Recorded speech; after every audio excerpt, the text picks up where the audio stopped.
Hi guys, welcome back to the channel. So today we'll be talking about some recent news in immigration and let you know what's going on in the world. I'll start with a bit of bad news, I guess, in the form of some statistics. So as you may have heard, recently some statistics were released by IRCC regarding the backlog of applications being processed right now. So the stat we have is nearly 100,000 additional applications have been increased to the backlog within the last less than 3 weeks. So even though IRCC has promised to reduce the backlog, that has not been happening. But it may be noteworthy that most of these have to do with temporary applications. So compared to this time last year, 1 year ago, the number of applications in the backlog for PR, for citizenship, have stayed very close to the same number, within a few thousand of each other, basically. But temporary applications have doubled. So this time last year, it was about 600,000 applications in the backlog. Now it's 1.2 million applications. So what IRCC can do about this? Do you guys have any suggestions? They've already put higher budgets to deal with this, but clearly it's not. If it's working very, very slowly. But we haven't seen many significant improvements in the backlog yet. I don't think there's an easy solution. It's just wait and hope for the best. Yeah. I'm handling many applications for PEI, PNP. After getting the work permit support letter, they're waiting for the result of their work permit. And the wait is so long. And we submit an inquiry to IRCC, tell us what's going on or like what's the next step. No reply. Yeah, it's for temporary applications in particular. There's a long wait inside Canada, outside Canada. It doesn't really matter where you are. It's study permit, work permit, visitor visa. It's long everywhere right now. Hopefully they can really figure out some solution because there are just so many applicants that are frustrated in this long wait. So now after that disappointing news, we'll pass it to Hugh and Tom to give hopefully some more uplifting news. So I have good news, especially for entrepreneurs. So last May 5th, the province of Saskatchewan has invited 54 entrepreneurs under the PNP program over there in the province of Saskatchewan. So, it's very good news. They haven't invited so many applicants for a while. So we can see that more and more provinces outside PEI, because PEI was the only one very consistent with entrepreneurs option, it start to catching on their invitations. The other news, it's in BC, British Columbia. So the province has announced that we resume the entrepreneur immigration, the base program, what they call, because they had stopped for a while, I think more than 1 year, without any invitation. They announced that it's going to be some change. They didn't announce which change, so we don't know yet. It's going to be a surprise. Let's see for July. So we are looking to see what change they're gonna implement, if it's gonna make it easier or harder to our applicants.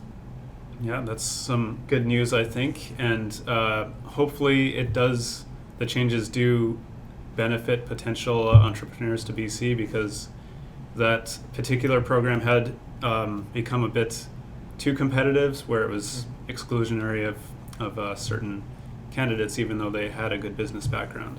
Yeah. But we'll see how it goes. I think so. It's bad news for PEI because now It's more competition. now the province will have a more competition. During the pandemic, also like you said, only PEI there was like regularly inviting applicants. I mean even now, but now since Saskatchewan has resumed, and BC is going to resume their draws for entrepreneurs. So PEI will have to fight, fight for qualified and good candidates for the program. But I think still PEI has its own advantages.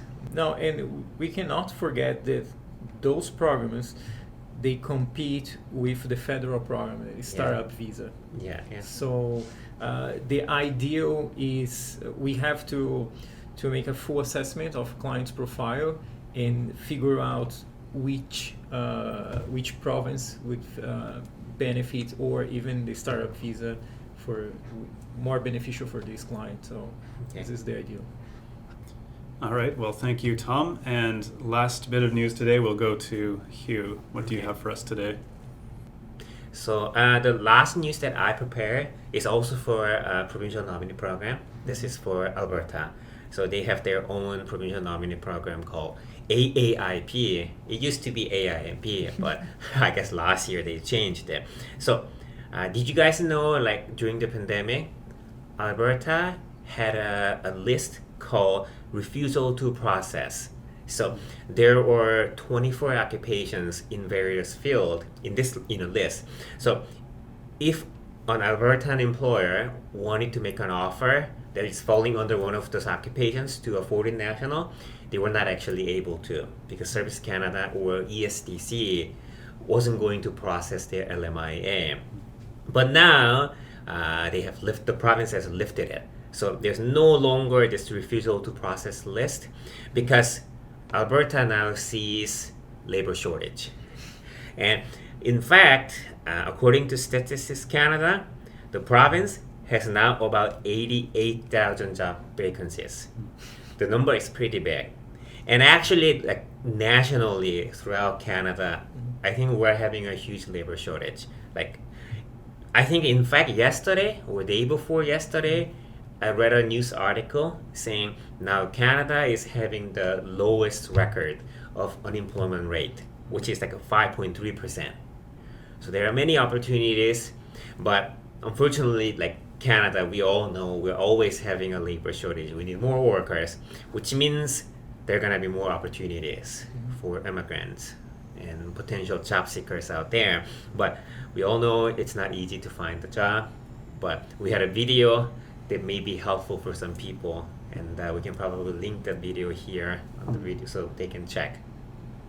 Good news to know that Alberta is now open for LMIAs, or to process LMIAs in that manner.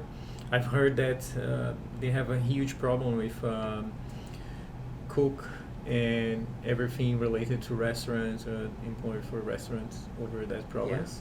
Yeah. So, but also they have oil industry that is very competitive, and probably will need some skilled workers too.